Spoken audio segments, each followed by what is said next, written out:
vivo.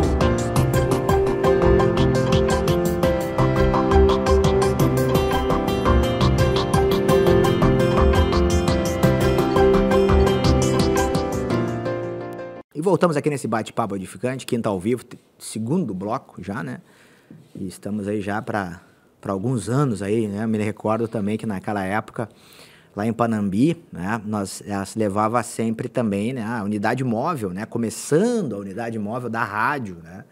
Posteriormente, a gente começou a transmitir depois, né? Em 2010, ali 2011, a gente começou a transmitir os bastidores com uma webcam, depois uma câmera, depois duas, né? A coisa foi indo e foi aprimorando, né? E assim foi amadurecendo aí, né? A Rádio TV Menorá. Muito legal. E o Quinta ao Vivo, né? Fazendo parte, né? Desse movimento aí, a gente poder trazer a memória a você, né? Mais aí, experiente aí, mais antigo na casa. E aos novos também, né? É bom a gente trazer a memória da caminhada, da simples caminhada, né? E também de vitória, né, que Deus deu. E eu me recordo que lá nós gravamos, lá na tua casa, em Panambi, nós gravamos um programa lá, né, 1 ou 2. Nós tivemos lá umas 2 ou 3 vezes, né, me lembro que a gente ia lá.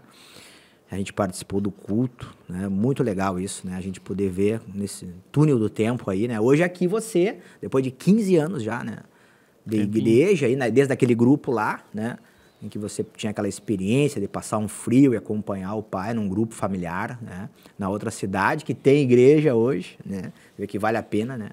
Vale a pena o investimento. É.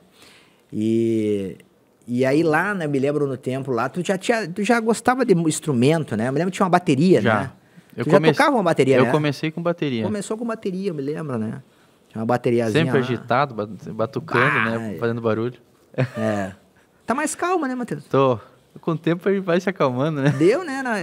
Deu uma mexida aí, né? Deu. O senhor, né? Deu uma mexida. Uma coisa meio... Conta pra nós, o que aconteceu? Como é que muda assim, né? Era bem serelepe, assim, bem agitadão, agitado, né? bem sanguíneo. Bem sanguíneo, né? Por isso que dá umas faíscas tu e a tua mãe. Isso, porque eu era muito agitado. A minha mãe, eu quase fui, assim, hiperativo. Não chegava a ser hiperativo, mas eu era quase. Tava no limite, assim. Tava no limite. E aí eu acho que Deus vai entrando com a palavra do reino na gente. A gente vai passando pelas experiências e quando a gente aceita algumas coisas para a gente viver na nossa vida, né, Cleider?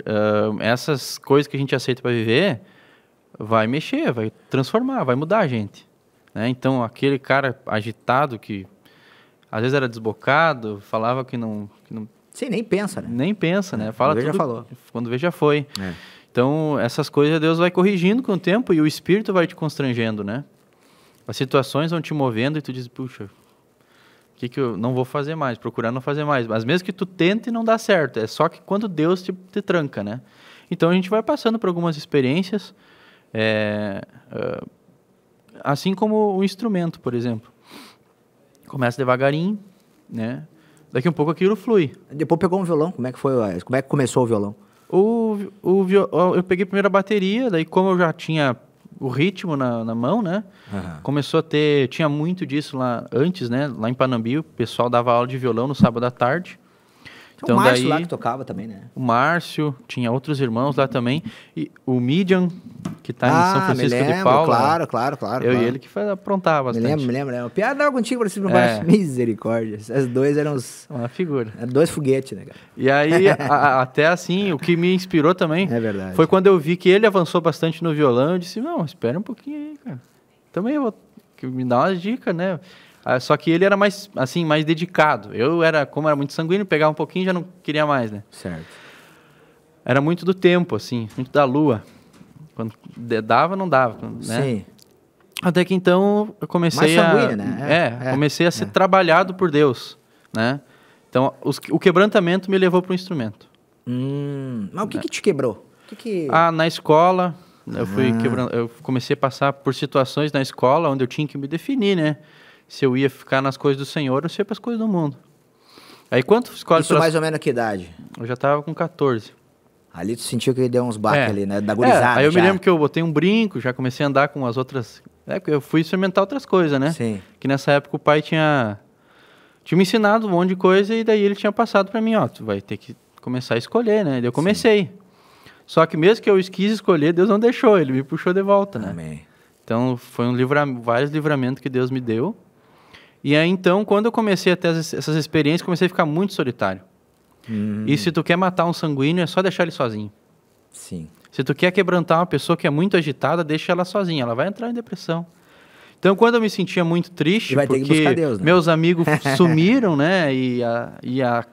As companhias para futebol, para skate, para essas coisas sumiram, eu me vi agora. O que eu tenho? Eu tenho a Bíblia, a igreja, meu pai e a mãe que vão o tempo inteiro fazer grupo. Sim.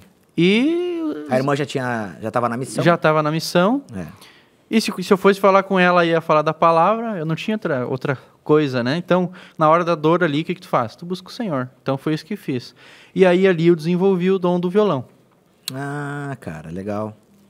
Foi meio que uma necessidade, assim. Foi uma necessidade e uma cura, né? Sim. Então, conforme eu ia aprender... Arranjos do Senhor. Os louvores, então, os judaítas, que era o que eu escutava, aquilo entrou assim, encaixou no meu coração, né? Nosso irmão amado Sérgio Roberto Alves. Entrou as palavras, eu não sei, eu aceitava, aquilo me curava, me preenchia. Mas até hoje, né? É bom de ouvir. E... É profundo, né? Isso. Me preenchia aquilo. Simplesmente, quando eu estava escutando, eu dizia, pai, que louvor é esse? De onde é que é isso? Ah, é esse aqui. Eu quero esse louvor. Daí eu ficava escutando. Só aquele. Mas assim, ó, mas foi bom. 1, 2, 3 meses, só o mesmo. Mas ao mesmo tempo tu tava já indo nos grupos sempre que dava. Sim, que daí, como eu tava sozinho, o que aconteceu? Comecei a tocar violão, meu pai começou a ficar sem ninguém para ir com ele. Ah. Porque os irmãos aí começaram a ter compromisso e tal, Pronto. E aí aumentou o número de cidades e daí meu pai precisava de ajuda para ir nos grupos e fazer as coisas. Aí teve que unir eu e ele, né? Glória a Deus. Aí né? Aí nessa também Deus trouxe cura para mim, trouxe cura para ele. Claro, né? É o momento de vocês juntos, né? E aí a gente começou a ir, tanto é que teve as épocas que ele me deixava em Ijuí e ele ia para Santo Ângelo, que às vezes o grupo era no mesmo dia. Então eu ficava na casa lá do Matheus de Lavusca, da mãe dele, e ele ia para Ijuí lá na casa do Rodrigo, lá dos irmãos lá. Então eu fazia o louvor lá e aquilo começou a tomar meu coração, que chegou ao ponto que um dia eu virei missionário. Mas aí você transborda, né, Matheus? Que legal, cara. Bom, esse desenvolvimento, né, eu acho que é muita questão da fé também, né? Eu, tendo uma próxima oportunidade, eu vou pegar o lado do teu pai, assim, né? Mas eu tenho certeza da tua mãe que essa foi um desenvolvimento da fé deles também, né? De ter essa experiência, né, contigo ali como filho, né? Como hoje muitos pais, né, estão nesse momento, né? Eu, por exemplo, também estou, né? A Marina está com 14 anos, né? E a gente está... É bem esse momento aí. Adolescência. É bem esse momento, né? Bah. E a gente está instruindo na mesa, envolvendo, e é uma coisa muito íntima dela, né? A gente não pode fazer por ela essa decisão, né? Então é muito legal, assim, de viver por fé, né? E a gente vê, assim, como vale a pena investir, né? E descansar no Senhor, né? Porque tem a questão do plano e propósito, assim, de Deus, dá né? uma pincelada nisso aí. Eu não posso dizer que uma pessoa vai ser missionária, eu não posso dizer que uma pessoa vai ser isso. É que nem, assim, ó, como é que eu posso dizer? Aquilo vai fluir da pessoa, né? E também tem aquela questão, assim, às vezes as orações dos pais, da autoridade, né? Pedir para o Senhor fazer a vontade dele na vida da pessoa, né? Amém. E uma hora ou outra, Deus vai chegar naquela pessoa e vai falar com ela, né? Que é impossível o que está sendo colocado dentro do coração dela, é impossível que toda a palavra que ela está ouvindo não faça uma diferença. Sim. Não, porque não, aí iria contra o que está na própria Bíblia, né? Dizendo que não volta vazia. Sim. Então, foi o que aconteceu, e Deus tinha propósito e plano comigo, né? E aconteceu que daí eu saí mais cedo de casa também.